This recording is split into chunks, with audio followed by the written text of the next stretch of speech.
Quand tu es moniteur ou monitrice de sport et que tu interviens à différents endroits, eh bien, tu dois transporter du matériel. Et quand tu es moniteur ou monitrice de roller, eh bien, tu dois transporter beaucoup de matériel, beaucoup de patins, de protection, de casques et de choses comme ça. Et du coup, dans cette vidéo, je vais expliquer un petit peu comment je transporte l'outil que j'ai mis en place pour transporter ce matériel et pour continuer à prendre du plaisir dans mon boulot parce que finalement, la logistique, la manutention, le transport, au bout d'un moment, ça devient tellement énorme que ça te bouffe un petit peu le plaisir que tu as à juste donner des cours et être avec les gamins. C'est un système que j'ai mis en place il y a une dizaine d'années à peu près, ces flycases là. Et je regrette aujourd'hui vraiment pas. J'aurais quelques petites améliorations à faire, mais vraiment pas grand chose. Ça me permet de transporter en gros une cinquantaine, il y a un petit peu plus de 50 paires là avec deux flycases. Ça se présente comme ça. C'est sur roulette. Ça tourne dans tous les sens. Tac. Là, hop. Je peux enlever ça pendant le transport.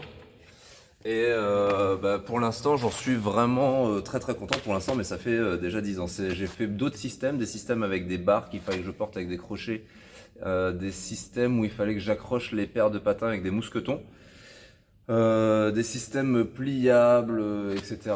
Et bon, bah, soit ça a pas marché, soit je devais beaucoup porter, soit ça a cassé. Et à un moment donné, j'ai mis en place ce système-là et je vois pas trop de choses à redire. Le principe est pas très compliqué, c'est un casier par paire de patins.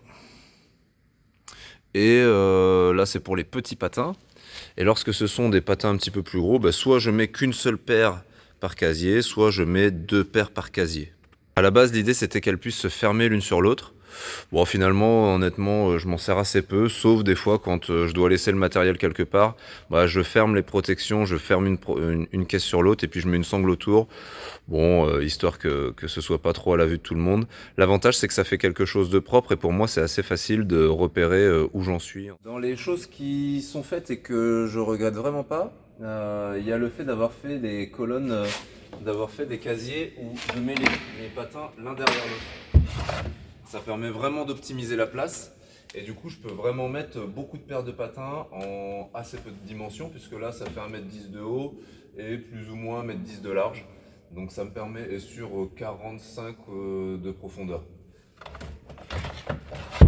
Alors que si j'avais mis les patins dans cette position-là, eh ben, ça aurait été plus joli, mais j'aurais pu mettre moins de patins. Donc ça fait partie des choses que je regrette vraiment pas. Le fait d'avoir utilisé des cornières de flycase, des véritables cornières de flycase, et puis des vrais poignées de flycase, je regrette vraiment pas non plus parce que c'est quelque chose de robuste. Et du coup, des fois elles tombent, des fois elles prennent la pluie, des fois elles se renversent carrément. Elles ont tout pris, elles sont renversées au moins 50 fois chacune, pleines comme ça, et ça pèse vraiment très très lourd. Et du coup, je regrette pas d'avoir pris de la qualité en termes de cornière et de bois. L'autre truc que je regrette pas, c'est que les roues qui sont là en place, elles coûtent 20 euros pièce, donc c'est des roues vraiment solides. Et en fait, je regrette pas parce que plus tard, j'ai fabriqué d'autres flycases pour des événements avec des roues à 5 ou 6 euros la roue qu'on achète un peu moins cher là, comme ça. Et en fait, elles pètent toutes quoi. Elles pètent toutes, c'est la même dimension, mais ça pète. Donc, c'est un gros budget de dire, je mets 80 euros de roue, il y a juste 80 balles de roue déjà par flycase. Donc là, il y a une flycase, une deuxième flycase ici, une autre flycase de Protec, là encore. Une troisième flycase de Protec. Et il y a encore d'autres flycases. Et du coup, le fait de dire je mets 80 euros juste pour les roues, ça fait un budget. Mais je regrette quand même pas. Dans les autres choses que je regrette vraiment pas, c'est d'avoir laissé la façade ouverte. En fait, au début, je voulais tout fermer pour que ça se fasse encore plus propre et que ça tombe pas, etc. Et en fait, le fait d'avoir mis des élastiques pour maintenir, plutôt que d'avoir tout fermé, déjà, c'est plus simple à faire, ça va beaucoup plus vite. Et puis ça laisse en fait tout le temps ouvert.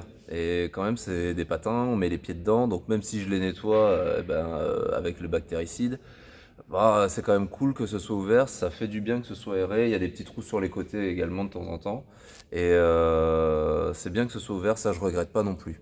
L'autre avantage d'avoir laissé un côté ouvert comme ça, c'est que c'est moins lourd, parce qu'une planche de bois en plus, bah, mine de rien, ça pèse encore. Et puis l'autre avantage également que je trouve, c'est que quand les gens arrivent et que bon, bah, ils se posent des questions, est-ce qu'il y a ce qu'il faut, est-ce qu'il y a des patins. En fait, ils voient le stock de patins qui est là et ils sont bon bah déjà, ça rassure, on sait qu'il y a ce qu'il faut, quoi. Les petites choses que j'aurais pu améliorer avec le recul, bon bah à l'époque j'avais mis des petits tasseaux comme ça là pour ensuite venir poser les planches de bois. Là aujourd'hui, maintenant que je bricole un petit peu, je ferai les choses un petit peu mieux, j'éviterai ces petits tasseaux, je ferai ça mieux, ça prendrait moins de place, on verrait pas les petits tasseaux. Une autre petite amélioration également, c'est que j'ai mis de la moquette sur certaines étagères. Alors du coup, c'est relativement, c'est moyennement discret et propre, mais l'idée c'est que ça frotte moins les patins. Parce qu'à force de les poser sur le bois et dans le véhicule, bah, ça bouge un petit peu également, ça frotte, etc. Puis à chaque fois, hop, je les enfonce dedans. Et du coup, le fait d'avoir mis une petite moquette, ça évite qu'ils s'abîment trop, qu'ils se rayent trop. L'autre gros avantage d'avoir des flycases dans un gymnase, c'est que quand j'arrive dans un gymnase, eh ben, il n'y a rien. Il y a souvent, à la limite, il y a des bancs sur le côté, des chaises éventuellement, une petite table. Mais du coup, moi, je me retrouve toujours avec mes flycases et je peux toujours poser mon matériel dessus. Donc, je peux poser mes clés de bagnole, mon téléphone. C'est les gamins qui sont à cette hauteur-là, ils n'y ont pas forcément accès, ils ont juste les yeux qui arrivent ici et ils vont pas aller chercher mon téléphone, chercher mes papiers, etc. Moi, je peux avoir mon cours qui est ouvert ici, et puis je rejette un petit coup d'œil, tac, je repars. Et les gens n'ont pas accès à ça, ça me fait une petite table portable en permanence. Et ça aussi, c'est quelque chose que je regrette pas. La caisse des protections, elle se présente comme ça. C'est pareil, c'est des élastiques qui tiennent, comme ça, je peux attraper les casques, comme ça. Il y a 2 rangées de casques. Hop. Ça me fait déjà 20 casques rien que sur cette disposition. L'avantage de les mettre dans cette position, c'est qu'ils ne se rayent pas par rapport à quand on les pose en vrac par terre. En fait, ça finit par tous les abîmer, alors que posé comme ça, bon, bah, ça se raye pas, et du coup, je trouve que c'est plutôt pratique. Le petit inconvénient, c'est que si jamais les enfants ont transpiré dedans, eh ben, je vais mettre les casques comme ça.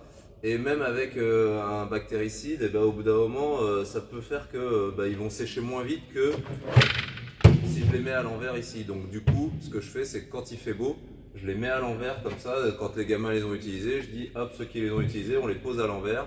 Ça prend l'air, ça prend le soleil, ça sèche tranquillement. Et j'utilise des autres casques avec le groupe d'après. Et puis après, je remets ceux-là, hop, dedans. Les protections, toujours avec un système d'élastique parce que c'est pas lourd et ça coûte pas grand chose. J'ai des petits crochets. Et j'ai 2 caisses, petits et grands. J'ai fait plein d'autres systèmes, des systèmes de tiroirs, des systèmes de sacs et des choses comme ça.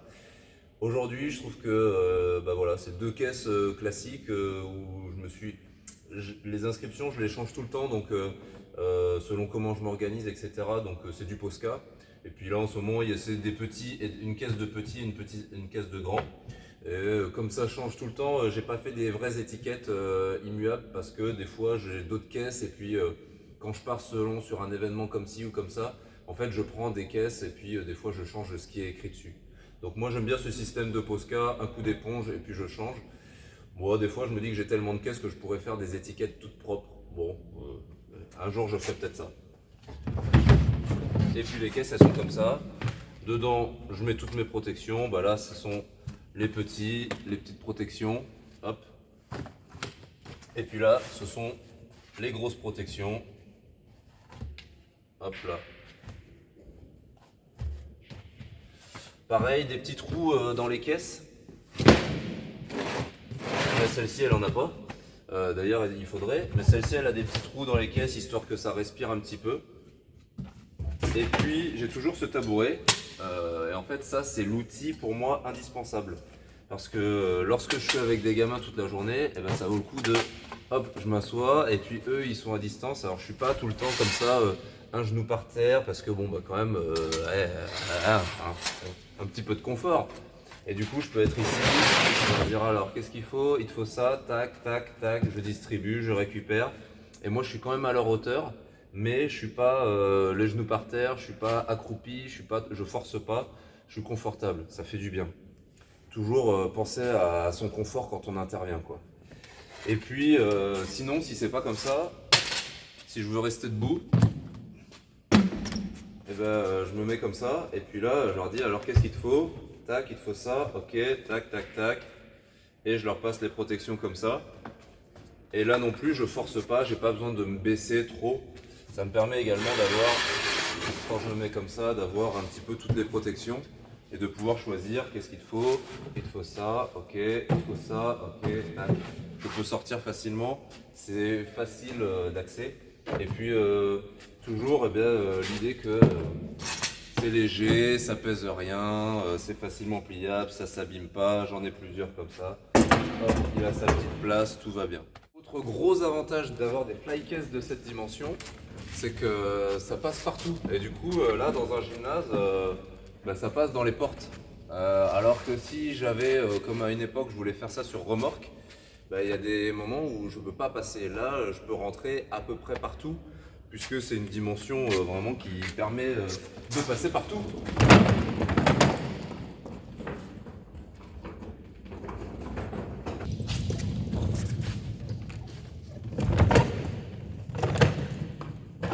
Et là, typiquement, c'est le genre de truc qu'on trouve pour rentrer dans les gymnases. Là, c'est que il y a des grosses marches, voilà, qui font 7-8 cm d'épaisseur.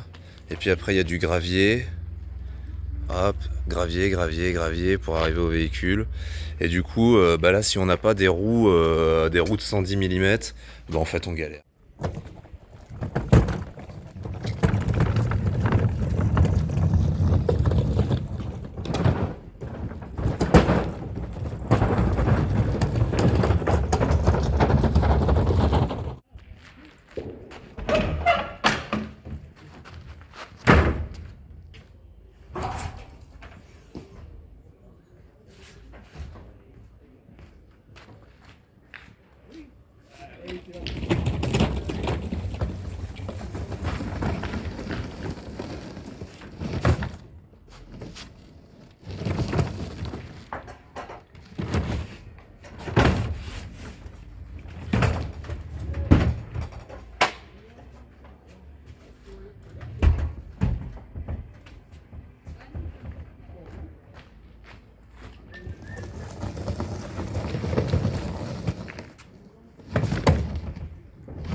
Voilà, c'est en place, c'est sanglé.